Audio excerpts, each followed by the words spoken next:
Teak to be here. It's good to be. Teak to be. You wouldn't know because you're not. We've listened to these 7 albums recently, and now we need to choose our top 3. Whittle them down. Okay. So, we listened to Foo Fighters, Atreyu, Ringo Starr, this band with a very long name, Prince Daddy and the Hyena, the Bevis Frond, Tori, Amos, and KNEECAP.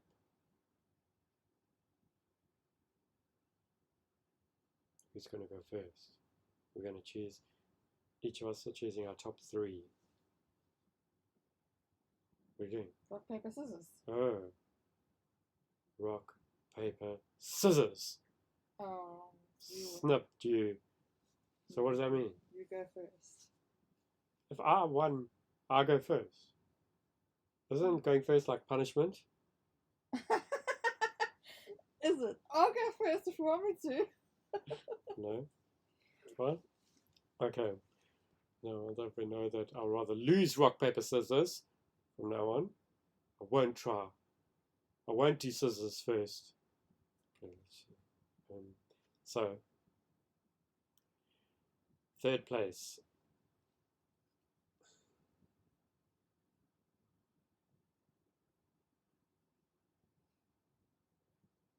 Yes. You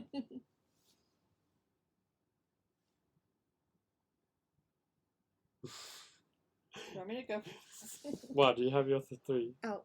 Okay, wait, no, don't go first because you might influence me. Yes, I have my 3. Okay, so I thought this was quite a tough week in terms of choosing something good. But I do know what my top 2 are. I know that for sure. The problem with number 3 is that I've got like 3 things that were okay-ish.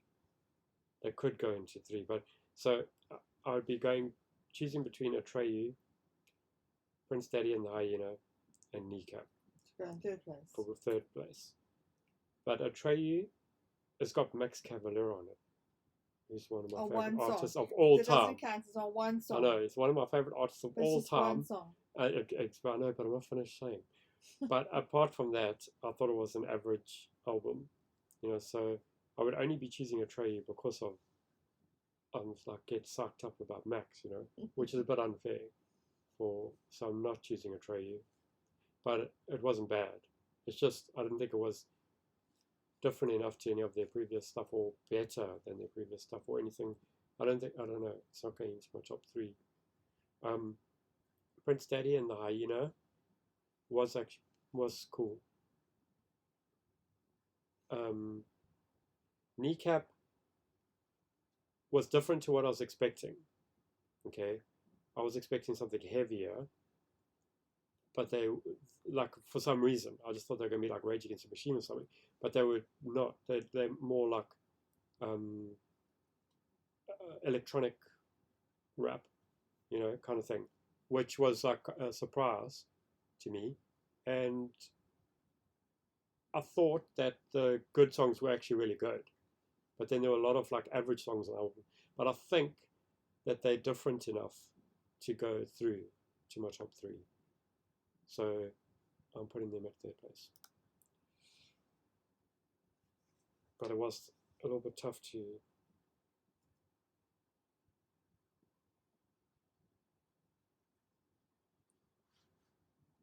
select, kind of thing. Okay, but yeah, I think they are different enough. I enjoyed it enough to go into 3rd place. Okay, your turn. Okay, well, I don't have a big story. Oh, yeah.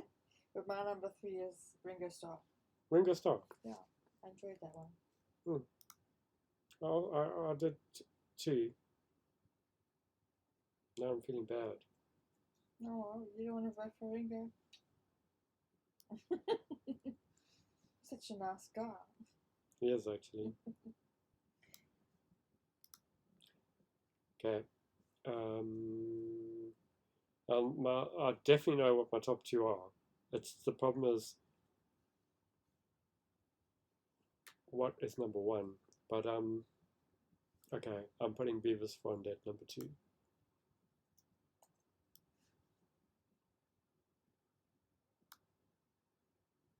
That's my number 2 as well. Is that? Okay. And Tori Amos is my number 1.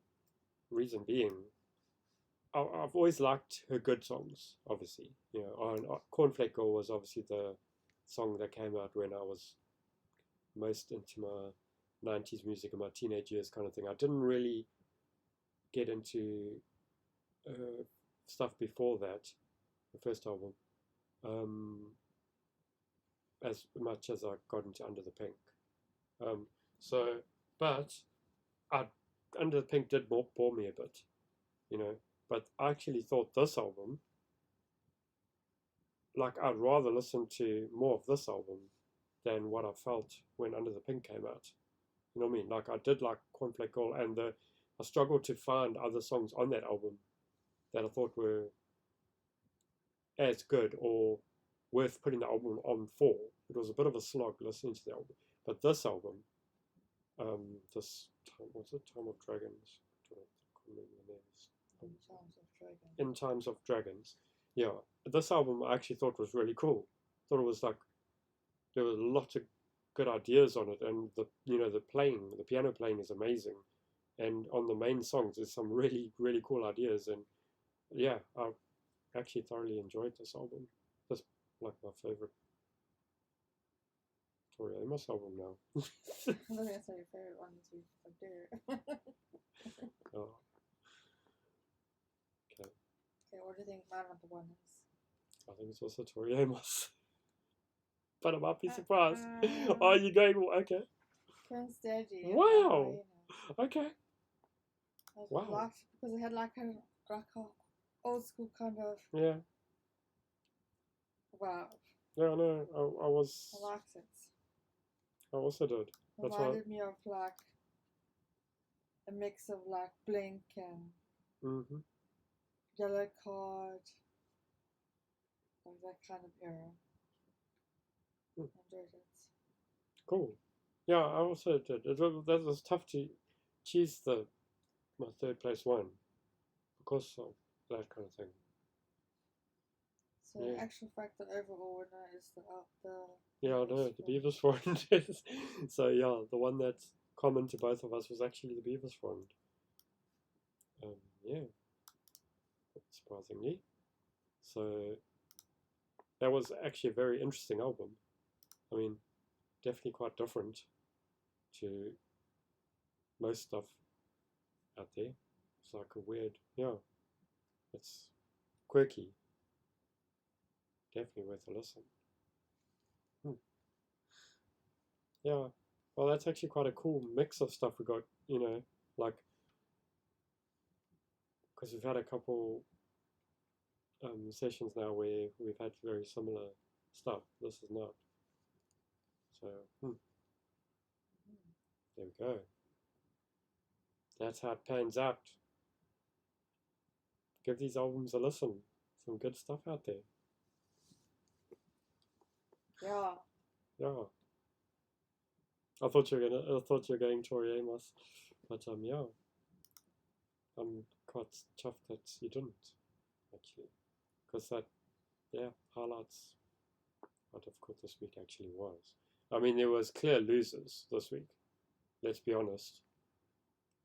Well, I think we could call out the loser on a 3-2-1 here, but 3-2-1 Foo Fighters. Foos. Huh? The Foos. Yeah, Foo Fighters are a bit of a letdown, unfortunately. You know.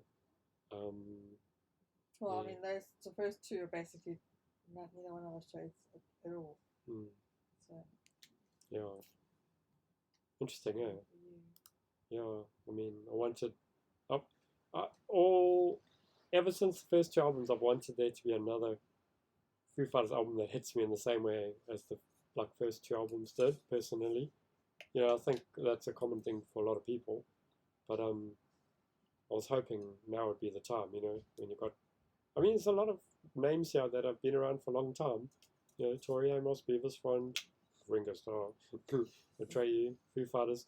There's a lot of old bands releasing stuff right now, and some of them are releasing really good stuff, you know, and then some of them are just releasing kind of generic versions of the stuff, or they're trying to be different and just not hitting the mark.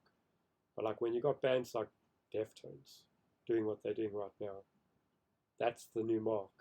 That's the mark that our old bands are supposed to be hitting, you know. They can't just be resting on their laurels, you know. Okay. Anything else you want to say? No, I'm good. You're good, eh? Anyway, that was another fun 7 albums. We'll be back tomorrow night. Goodbye.